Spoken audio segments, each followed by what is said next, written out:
Hello students, I hope you all are fine. Today we will read chapter 3 of our English book.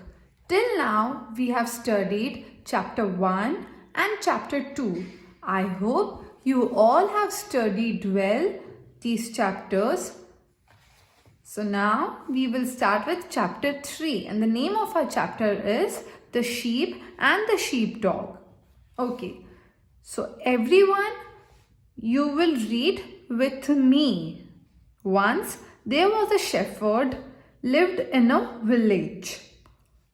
The shepherd यानी जो ships को, बकरी, भेड़ बकरी, इन सबको जो एक अंकल होते हैं, हमने देखा है बहुत बार एक अंकल होते हैं जो शिप्स को, भेड़ बकरियों को, इन सबको साथ में लेके चलते हैं, उन सबके साथ में वो अंकल चलते हैं, तो उनको शेफर्ड बोलते हैं. शेफर्ड कौन होता है? जो भेड़ बकरियों को चराता है, जो उनको इधर उधर से लेके आता है, लेके जाता है, उसको हम बोलते हैं शेफर्ड. तो शेफर्ड कहाँ रहता था? विलेज में. विलेज मतलब गांव में. He had many sheep. Many sheep. तो उसके पास बहुत सारी शीप थी. The sheep gave him wool, lambs and milk. Wool, lambs and milk. तो वूल तो जो हम लोग हमारे कपड़ों में यूज होता है, वूलन क्लोथ्स, जो हम ठंड में पहनते हैं, वूलन क्लोथ्स, तो उससे हमको सर्दी नहीं लगती है. सो वूल क्लोथ्स हमको सर्दी से प्रोटेक्ट करता है. एंड लैम्स मतलब भेड़ के बच्चे. एंड मिल्क यानी दूध. He also had a sheep dog to watch and protect the sheep. तो उस शेफर्ड के पास एक शीप डॉग भी था. तो वो डॉग का क्या काम था? वो प्रोटेक्ट करता था शीप्स को. प्रोटेक्ट यानी उनकी सुरक्षा करता था, उनकी रक्षा करता था, उनके ऊपर ध्यान देता था, उन पे नज़र रखता था. The sheep dog was very strong. Very strong मतलब बहुत ज़्यादा ताकतवर था. ही always have an I on them. तो उस डॉग की हमेशा उस शीप्स पे, उन शीप्स पे नजरें रहती थी, हमेशा उनका ध्यान रखता था.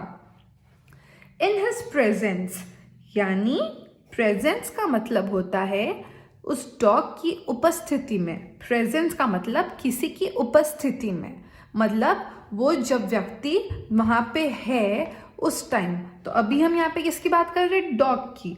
तो इन हिज प्रेजेंस यानी उस डॉग की प्रेजेंस में. No wolf. वुल्फ का मतलब होता है भेड़िया. तो no wolf would ever dare come near the sheep. तो जब डॉग वहां पे होता है तब कोई भेड़िया यानी wolf, they would never dare मतलब उनकी कभी हिम्मत नहीं होती है. Would No wolf would ever dare come near the sheep. तो किसी भेड़िए की कभी हिम्मत नहीं होती है. डेयर का मतलब किसी में इतना दुस्साहस नहीं होता कि वो शीप्स के पास आए. The sheep dog always obeyed his master. Obey मतलब किसी की बात मानना. जैसे आपको आपके मम्मी पापा की बात माननी चाहिए, आपसे बड़े जो भी हैं उन सबकी बात माननी चाहिए, पेरेंट्स की, टीचर्स की, सबकी बात माननी चाहिए. तो उसको क्या क्या बोलते हैं? ओबे करना. तो वो जो डॉग था वो किसको ओबे करता था? अपने मास्टर को. मास्टर यानी मालिक को.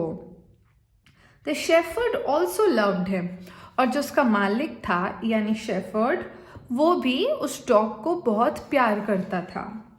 He would feed him with his own hands. तो जो मालिक था वो उसके डॉग को अपने हाथों से, अपने खुद के हाथों से उसको खाना खिलाता था. फीड मतलब खिलाना, खाना खिलाना. He would often PAT him. तो पैट का मतलब होता है, हम अगर कभी किसी डॉग को देखते हैं, हम उसको ऊपर से ऐसे सहलाते हैं, उसको प्यार करते हैं अपने हाथ से, तो उसको हम बोलते हैं पैट करना. तो he would often PAT him.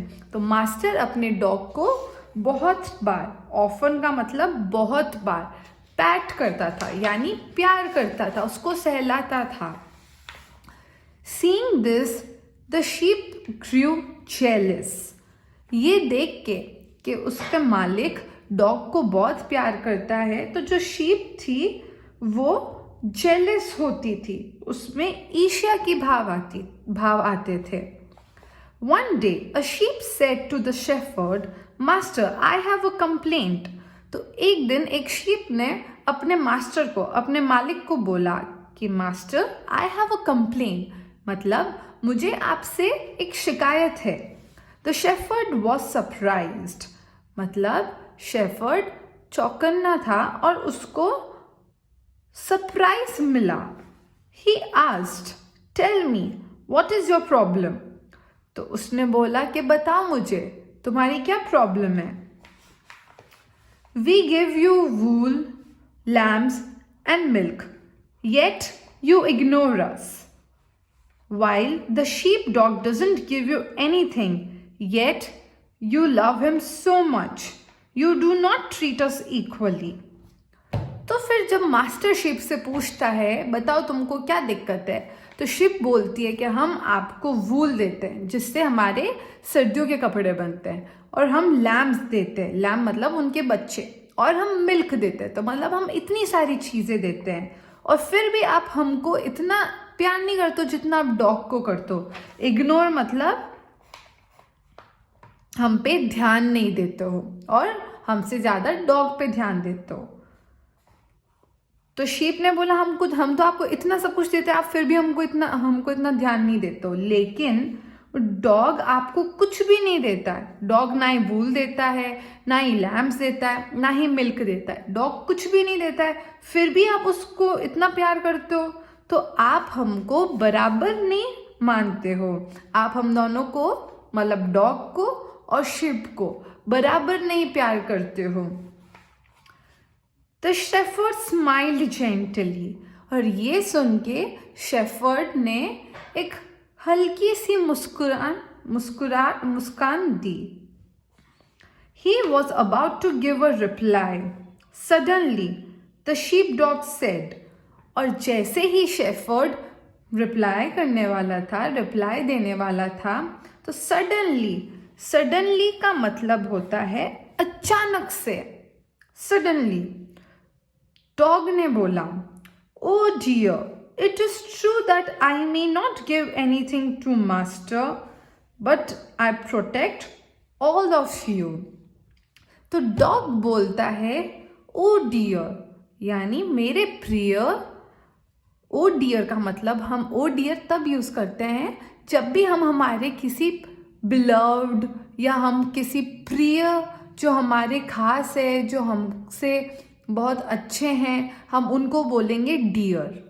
ठीक है, तो डॉग बोलता है शीप को ओ डियर,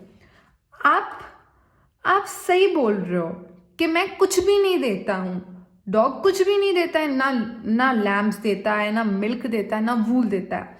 पर डॉग ने क्या कहा, मैं कुछ भी नहीं देता, लेकिन मैं आप सब की रक्षा करता हूँ। यानी वहाँ पे जितनी भी शीप है, मैं उन सब की रक्षा करता हूँ। Without me, all of you would be stolen by thieves or killed by the wolf. Hearing this, the sheep went away. तो डॉग ने बोला अगर मैं नहीं होऊंगा तो आप सबको कोई चोर चुरा ले जाएंगे और या फिर भेड़िए आपको मार देंगे। स्टोलन का मतलब होता है चुरा लेना, और थीव्स का मतलब होता है चोर। चोर को हम इंग्लिश में बोलेंगे thief. So without me all of you would be stolen by thieves. तो डॉग के बिना आप सब चुरा लिए जाओगे। किससे? चोर आपको चुरा लेंगे। और या फिर किल्ड बाय द वुल्फ, और किल्ड बाय द वुल्फ। और अगर चोर नहीं चुराएंगे तो आपको भेड़िए मार देंगे। तो इसलिए मैं आप सबकी रक्षा करता हूं, और ये है डॉग की एफर्ट्स, डॉग के एफर्ट्स। ये डॉग जो कुछ भी नहीं देता है पर फिर भी इतनी रक्षा करता है सबकी। तो ये थी डॉग के efforts. Hearing this the sheep went away, और ये सुन के शीप चली गई। उसकी जो कंप्लेन थी उसने उसको वापस ले ली और शीप चली गई। तो इससे हमको क्या समझ आया, हमको अगर किसी से भी कुछ मतलब की चीज़ मिल रही हो या नहीं मिल रही हो, हमको सबका एक दूसरे का ध्यान रखना चाहिए। हमको सबको एक दूसरे का ध्यान रखना चाहिए। तो डॉग ने चाहे भली मालिक को कुछ नहीं दिया, लेकिन डॉग वफादार था, इसलिए मालिक को उससे प्यार था। तो आपको कभी किसी का मतलब नहीं देखना चाहिए कि आपको कभी भी किसी से क्या मतलब होगा। आपको सभी को एक दूसरे के साथ मिल बांट के रहना चाहिए। अब हम फिल इन द ब्लैंक्स करेंगे। आप सभी मेरे साथ साथ ये करेंगे। The sheep gave the shepherd wool, lambs and milk. The sheepdog always have a dash on the sheep. The sheepdog always dash his master. Obeyed. The shepherd smiled, dash on sheep complained. Gently. Hearing the answer of sheepdog, the dash went away. कौन चला गया था? Sheep चले गए थे। Okay, now take the correct option. The sheep gave him wool. The sheepdog was very strong. तभी तो वो भेड़ियों को भगा देता था, भेड़ियों को डरा देता था, क्योंकि वो स्ट्रॉन्ग था। The sheep were dash of sheepdog. Jealous यानी ईर्ष्या थी उनमें। The sheepdog dash the sheep. Protected यानी उनकी रक्षा करते थे। Students, I hope you all are doing this exercise with me. आप सभी अभी पेंसिल लेके मेरे साथ साथ ये एक्सरसाइज करिए। A shepherd had many sheep. That is true. The shepherd had a wolf to watch and protect the sheep. No, that is wrong. Shepherd के पास भेड़िया थोड़ी ना था शीप का ध्यान रखने के लिए। शेफर्ड के पास क्या था? डॉग था। तो ये होगा false. The shepherd loved the wolf. No, that is also false. Shepherd loved the dog and not the wolf. One day, a sheep complained the shepherd. That is true. Sheep ने shepherd को बोला ना कि हमको आप equally क्यों नहीं treat करते, तो उसने क्या किया था? कंप्लेन किया था। The shepherd was surprised at the sheep's complaint. That is also true. Okay, so students, now for the answer the following questions, I will send you a PDF and you have to write down the answers after looking the PDF. I hope you all have understood the chapter very well. If there's any problem in the chapter, just drop a message on WhatsApp group and I will explain you again. Thank you.